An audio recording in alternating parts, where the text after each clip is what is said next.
في يوم كان ممكن تتغير فيه خريطة العالم للأبد في وسط كارثة ضخمة وتكتم أضخم. الهوا كان مليان في كل مكان بسم قاتل، وحياة كاملة كان ممكن تختفي في أي لحظة. رغم كل ده، كانت الكارثة الحقيقية مش فوق الأرض، كانت تحت الأرض، في مكان مظلم بتنمو بصمت. الزمن بيجري، وكل دقيقة بتقرب أكتر للنهاية المحتومة، والحل كان موجود لكنه مرعب. دخول إلى سرداب غرقان في إشعاع قاتل، طريق ما فيهوش رجوع.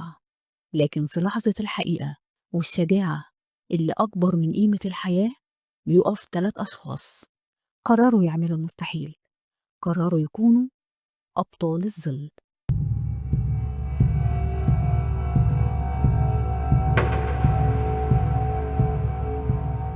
بعد الانفجار الرهيب لمحطة تشيرنوبل سنة 1986، ووسط كل الدمار اللي حصل، اكتشف العلماء إن في مئات الأطنان من المياه متجمعة تحت قلب المفاعل المنصهر، ولو الحرارة لمست المياه دي كانت هتحدث فاجعة كبرى.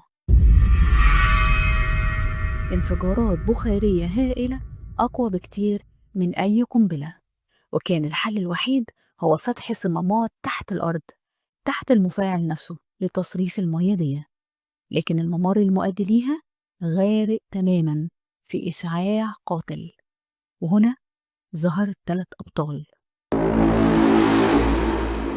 3 مهندسين بشجاعة جيوش جرارة، لبسوا بدلات الغوص وكشافات بسيطة جدا، ونزلوا في مية مش عادية أبدا لأنها بتحمل الإشعاع القاتل.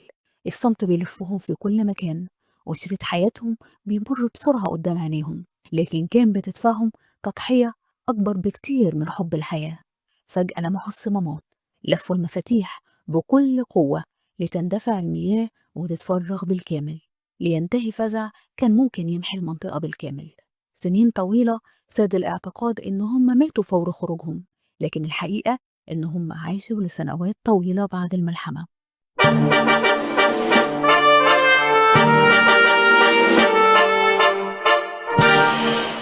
تشيرنوبل كتبت كواحدة من أسوأ الكوارث في القرن العشرين، لكن كمان كتبت أسطورة ل3 رجال، أسطورة عظيمة غريبة جدا، ولكنها حدثت بالفعل.